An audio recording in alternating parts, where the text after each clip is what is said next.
Hello mamas and welcome back to the Pregnancy with Physio Laura podcast.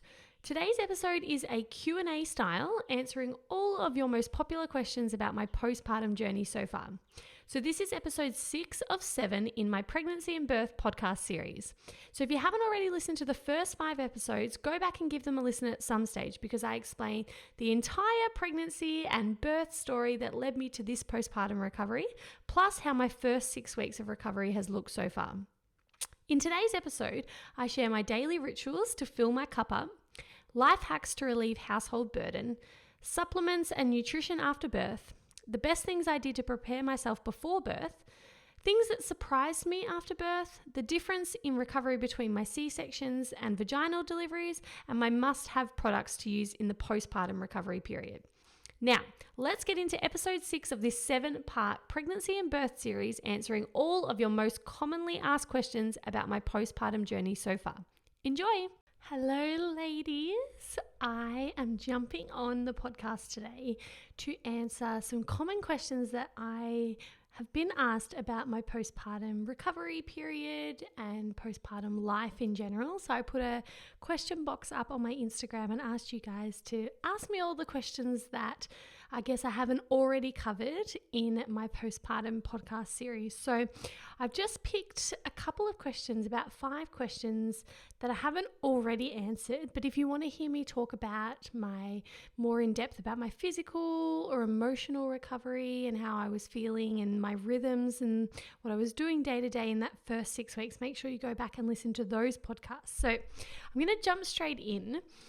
I've been asked what have been my daily rituals to fill up my cup. What am I doing for self-care and to make sure that me as a person, as Laura, as a mother, am feeling fulfilled? So the first thing I've written, because I wrote some notes, is my morning coffee. So again, I sound like a coffee addict, but that was a big part of me looking after myself. So that's self-care for me, to sip on a beautiful coffee. So that would look like either my hubby would go down to the cafe with one of my kids or both of them and come home and bring me a coffee, and I'd have a delicious strong almond latte to start my day. Or it may look like I would wrap baby up in the carrier and go for a beautiful walk to the cafe and have a coffee. And that's a routine I've had, going to a cafe, having a coffee for at least the last 4 years. So ever since I've had kids, that's what we've been doing, and it's really, really beautiful way for me to start my day. So that's one of them. Fresh air is another really beautiful way for me to feel like I'm filling up my cup. So sometimes this would be, going to the beach. We're fortunate we live near the beach. So going to the beach, and that could be for as long as an hour to go for a beautiful walk, or it could just be as little as going onto my balcony and putting the sun on my face for 5 minutes whilst my baby was napping. So just getting some sort of fresh air or sunshine, vitamin D, that feels really, really good for me and my nervous system as well. Listening to a podcast or beautiful music. I love Spotify. I've got so many different artists and playlists that I love listening to, and that always puts me in a great mood. I also love listening to podcasts and range from stories to educational content. They've got a whole heap of random podcasts in my library, but that makes me feel, like it just gets me out of maybe a headspace that I'm in, and listening to other people talk or learning new things really lights me up. So I love listening to podcasts. I might listen to podcasts or music while I'm cooking, or, while I'm playing with my baby, while I'm going for a walk, at nighttime, when I'm driving. There's some places that I do that. Afternoon naps or having a lie down. So obviously that was really important to me in the first 2 weeks after having a baby. I'm not really doing that so much nowadays, but definitely for the first 2 weeks, that was a huge part of me filling up my cup.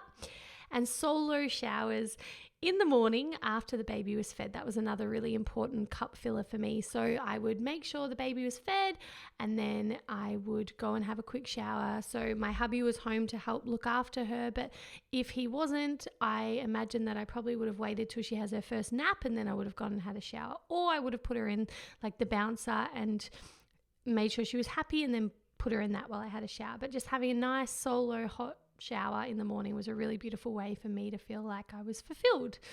And now that I'm a little bit further along in my postpartum journey, those were the things that I mostly utilized in the early days. But the things that really light me up now and that I make sure that I'm doing so that I'm not getting overwhelmed or feeling depleted is, so surfing or being in the ocean is really, really important to me. And so I've been trying to time that in between feeds. So again, I'll feed her, make sure she's happy, and then I'll leave her with my husband and go to the beach for an hour and then come back, and usually she's been fine while I've been away. So that's been really great. Or going for beach walks with her in the carrier, so I'm still getting sand and my feet in the ocean, even though I can't swim because I'm with her.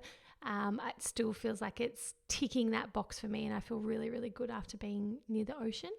And also I'm just much better, again, whether it's because I'm older and wiser or because I've had 3 kids now, but I'm better at communicating when I do feel depleted or overwhelmed and I feel like my cup needs to be filled up. So rather than just getting really ragey or like biting my husband's head off or, you know, like just losing my temper or anything like that, now I know I can express myself and I can say, look, I'm feeling really overwhelmed. I need 5 minutes to myself, or I'm going to have a meltdown. So I'm much better at communicating it. In the past, I would have let myself get depleted, and then I would have had a meltdown or like just lost my temper. And whereas now I really haven't had to deal with that because I'm making sure that I'm always topped up. So as soon as I start to feel overwhelmed or like I need some time out, I will express that and I will organize that, and then I'll go and have that, and then I feel much better for it. So communication, I think, is really, really important to make sure that you are getting your cup filled during the day. Now, another question I got was life hacks to ease housework burden. So I hear you on this one. I've been through lots of different journeys on how to relieve the housework burden, but usually we do get a fortnightly clean. We have a cleaner, a wonderful woman, and what's the timing? But she's actually been away for a couple of months. So since having baby Luca, we haven't had her come, which is fine. So what we've been trying to do is a deep clean every fortnight, either myself or my husband. Rather than trying to do something every day, you just do one big clean every fortnight. Obviously clean daily, but doing that big deep clean only once a fortnight. Now, I've also had to really acknowledge what parts of the house really grind my gears. So what really irritates me when it comes to mess. So for me, I cannot stand a dirty floor or untidy benches. They're the things that really grind my gears, especially if there's food on the floor or anything like that. So personally, I could care less about the washing pile or the laundry or the ironing or whatever. Like, I can just close the door on that. It does not bother me if that's out of control, as long as my benches and my floor are clean. So I prioritize that. So if I know that I'm feeling a little bit overwhelmed because the benches are chaotic and the floor is a pigsty, then I will prioritize doing those tasks and leaving everything else, because I know then that I feel much better about life when those tasks are done. So I think it's good to just acknowledge what parts of the mess or the housework really grind your gears. I also stopped picking up toys during the day, as it was just driving me mad, and I found myself being really funny about when my kids were playing with toys, which is just ludicrous because that's what kids are here for. They're here to play with toys, but I found myself getting really worked up that they were playing, because I'm like, oh, there's already a million toys out now, you're playing with this and and I wasn't being a very happy mum. So what I've done, I did a massive cull on toys. We now only have a few toys out, and I'm rotating them through. So every week we get new toys from the wardrobe and we pack away the old ones. That's working so much better for us. And I also only clean the toys up at nighttime. So I've stopped trying to tidy up during the day. I've resigned to the fact that they're going to spread them everywhere and that's their prerogative, and they're having a ball doing it. And I'm actually enjoying watching them play with them now, rather than getting anxious that there's all this mess. And I just do a big clean up at nighttime. So that makes a big difference to me. Another question I got was, what supps or nutritional what Supps or nutrition am I doing after birth? So I'm not taking any supplements, but what I've really been focusing on is bone broth, having really good quality meat, fruit, veggies, and I make sure I make like a nut muesli. So I have nut muesli and fruit each morning. So I feel like that's ticking most boxes for me at the moment. I was focusing in the first couple of weeks on that whole first 40 days principle around really warm, nourishing, easy to digest food. So I was having lots of bone broth and stews and slow cooked foods and soups and things like that. Less of that now, but still it's winter here, so still trying to follow these principles. Keep in mind, I also had a lot of chocolate in the early days because people were dropping off beautiful meals and also chocolate. So it wasn't all perfect, but that feels really good for my body at the moment.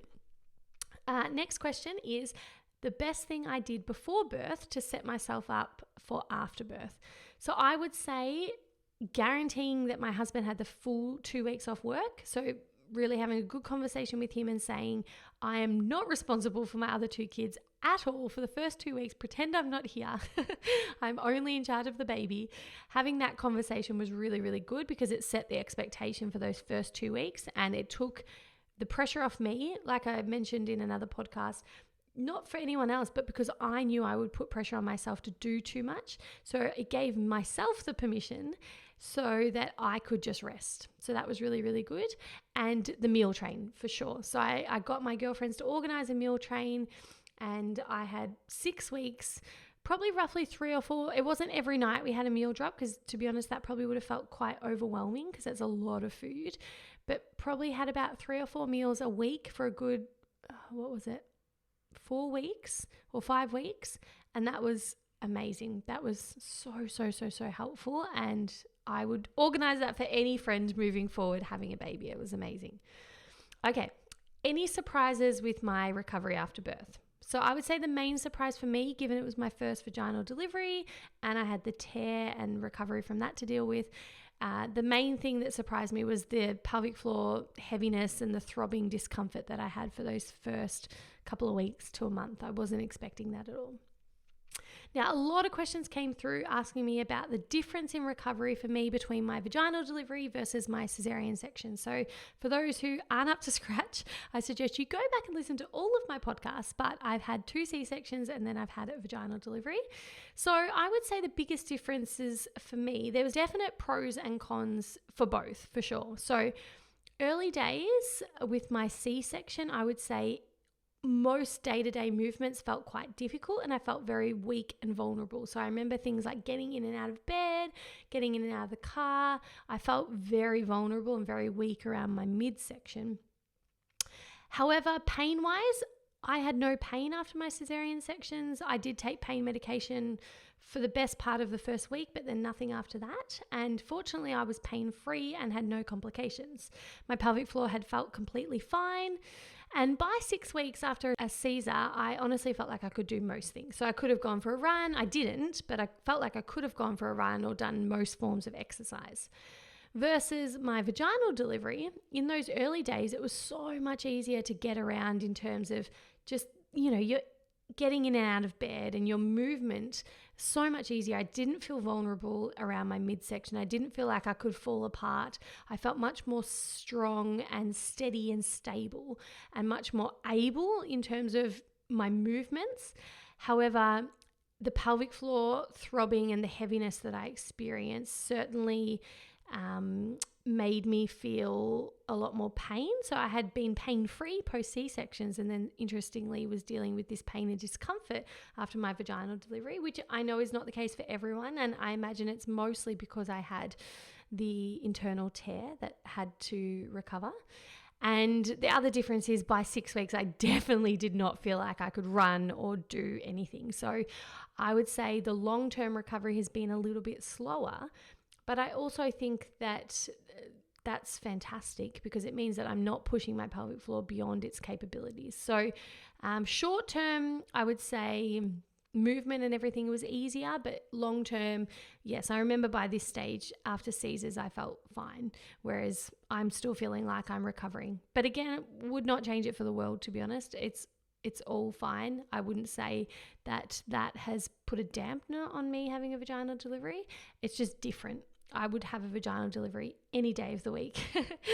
So yeah. And the other question I got about the differences between the two was, did I notice any difference in bonding and feeding my baby compared C-section versus a vaginal delivery? So this one is so hard to say because there's so many factors. So this is my third baby.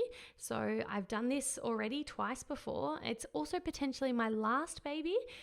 So there's that to factor in as well, in terms of maybe I'm soaking it up in a different way or more present to different things. I obviously have a lot more confidence and knowledge and wisdom because it's my third baby and I've been through trial and error twice before. So this baby, not only was it vaginal delivery without any intervention, but it was also, this baby came on its perfect due date. So there was no induction, there was no, baby came when it was ready. And I think that potentially has a lot to do with its temperament because it picked its due date. I'm a more confident mother this time round. So it's hard to know exactly what these factors are and how they're going to play into it. I certainly do feel like my bonding with this baby has been amazing. I feel like I'm in this huge love bubble right now and I'm really soaking up every inch of her and our journey so far. And again, who knows why that is? Maybe because she might be my last baby, because I know how fleeting these newborn days are. I'm not sure. But I also felt like I was very well bonded and attached to my first two children too. So the overall conclusion of that question is, I have no idea if there's a difference, but there are so many factors to weigh in. And I'm certainly loving newborn life right now and loving being a mum. But again, who knows why that is, whether it's third time round or whatnot. And then the last question was my must-have products to use in this postpartum period. So definitely I used the Mere Botanicals, which is MERE. You can find them on Instagram. I used her Sitz Bath and her Peri Spray. Fabulous, made my perineum feel really, really good. When I had the nipple graze, I used Maternal Instincts Nipple Balm. So that's Maternal Instincts by Amberly on Instagram. The Hucker Pump, brilliant. Recommend it to every single mum. I think it's like $20 or $30 and changed my life. I've got so much milk now and I haven't even had to work for it. So that's awesome. Highly recommend a baby carrier. Everyone always asks me what wrap I use. I'm so sorry. I have no idea. It was gifted to me with my first baby 3.5 years ago and there's no tag on it. So it's just a big piece of cloth. So I have no idea what brand it is, but I believe it is similar to the Chico or the Solly baby wraps. Love a baby wrap when they're newborns. I think it's so comfortable. They're really snug in there. I've always used a baby wrap for all of my kids and I love it so much. And then when they're a bit older, I transition them to a structured baby carrier. So I've got the Ergo 360, but just one of the ones with the clips and the buckles and all of that. So they can carry the weight a little bit better. Highly recommend some sort of baby carrier, especially if you've got older kids, because it's just such a brilliant way to still do life even though you've got a newborn on your chest. And then my final must-have product is a nappy backpack, because I tried like the fancy dancy shoulder bag with my first baby, and to be honest, I found that really annoying because like it would just always fall off and it wasn't amazing. So I got a backpack for my second baby. That's been brilliant. Unfortunately, that backpack, everything broke on it. So I got a new one this time round and I'm loving it. There's so many out there. I'm using the Arch Bags one at the moment, which I do love. It's awesome. It can be a side bag or a nappy backpack. So that's probably a good option if you want to be able to have both. So they are all the questions that were different. So I hope you enjoyed, and let me know if you have any other questions that I haven't already answered. Hey mamas, Laura here. I really hope you enjoyed today's episode. It did feel slightly strange for me to be talking about my mum life and my parenting strategies rather than my usual physiotherapy topics, but I did really enjoy chatting about it.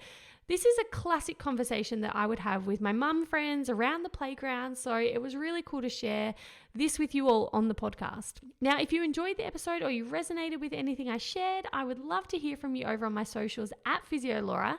I'd really love to know what you did during pregnancy to help set yourself up for a smoother transition into postpartumhood. Now, I have got one more episode left in this series where I'll be sharing all of my tips on transitioning to a third child and how I juggle time with all of my children. I will catch you soon for episode 7 in this 7-part pregnancy and birth series where I'll be chatting all about transitioning to a third child and how I juggle my recovery and time having already had older children. But until then, mamas, sending you wonderful pregnancy vibes and enjoy the incredible journey that is pregnancy.